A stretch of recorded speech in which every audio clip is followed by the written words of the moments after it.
This right here is a 2026 Dodge Ram 1500 with the Express package.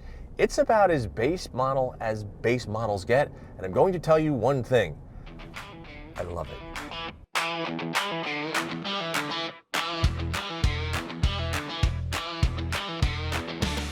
As most of you know, I'm not really a new car guy. I don't really own any new cars. I don't write about new cars that much anymore, simply because I have no use for a new car. You see, here's one of my major problems: the technology. Every time I get in a new car, I've got a screen that is 30 inches long. I have bells and whistles that I don't need and I didn't ask for. I don't need, like haptics controls that take my eyes off the road. I look at things now as, what do I really need? And more importantly, what do I not? This Ram, as essentially a base model, has everything I need and nothing I don't. Let me explain.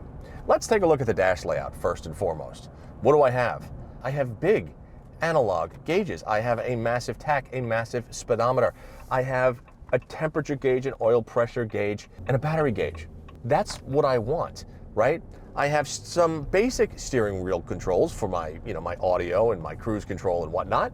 Then there is the screen. Now remember, I said I hate screens, but this screen really isn't bad. This is the Uconnect 5 system. It's an 8.4-inch touchscreen, but more importantly, it only takes up a very small amount of the dash. The thing about the Uconnect systems is they are, and I will die on this hill, the easiest, most intuitive systems to use in any car currently produced. When I saw that this was in the press fleet, and it was the model that it was, the 1500 Express, and keep in mind that this is a 4x2, not a 4x4, I asked for it immediately, because I wanted to see if there was a company that still made a truck that was for the everyman, a truck that wasn't $90,000, a truck that if a friend got in it to borrow it, they wouldn't need a PhD to figure out how to use everything.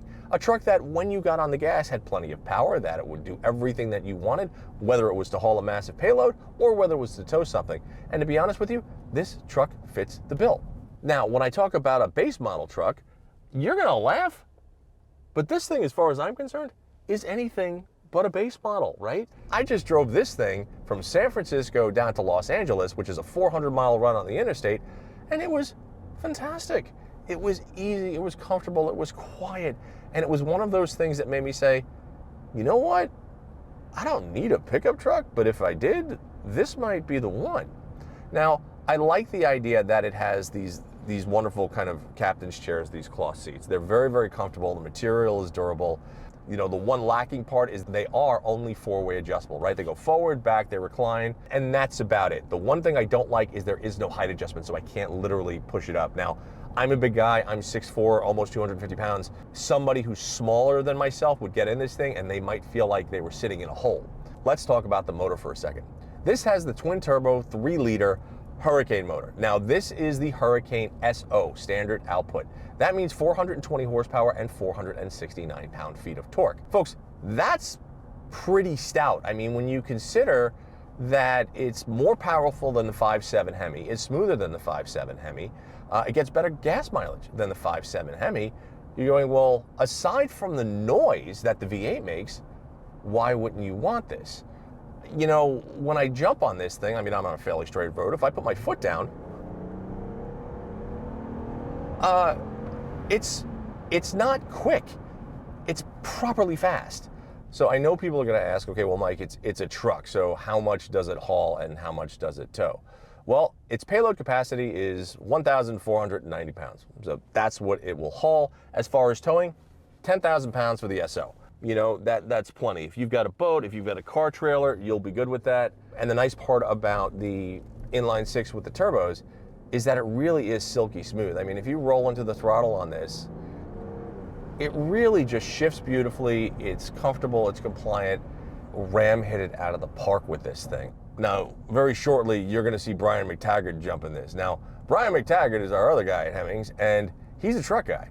Not only is he a truck guy, he's got a newer Ram with the 5.7 Hemi in that thing. So I'm very curious to see what Brian's opinion is on both drivability and power delivery, sans the V8 noise. Is he gonna like it? Is he not?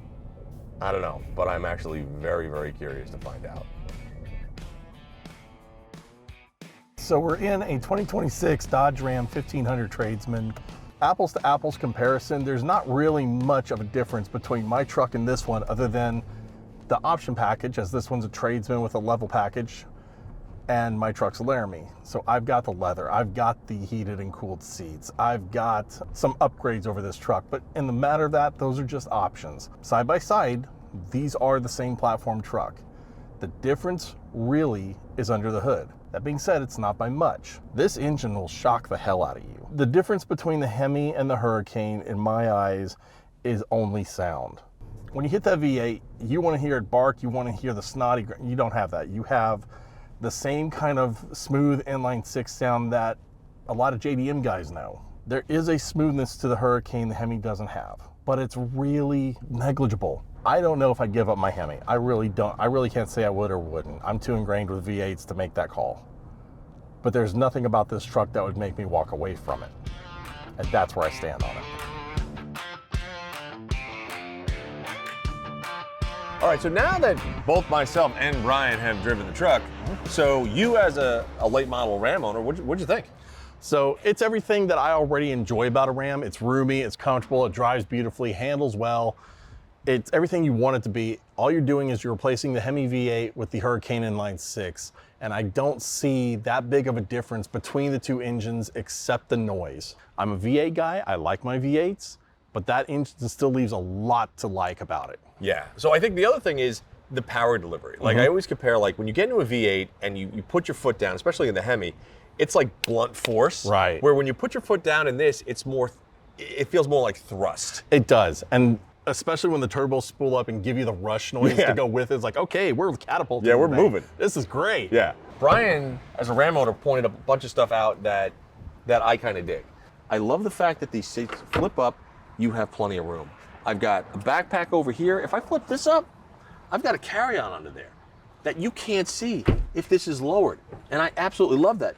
And this, and Brian, why don't you show them? Because you showed me and I was like blown. I was like, this is rad. On each side of the floor back here, you have storage wells. So if you want to keep like a first aid kit or some basic supplies, or even if you just want to use that for like, you know, toys or something for the kids, it's there. Plus tie downs. I love the integrated step. And so the integrated step was a must for me. I can't just hop in this truck like I did when I was 20 years old. Sure. There's your step, 1, 2, and there you go. You're in the truck. Yeah.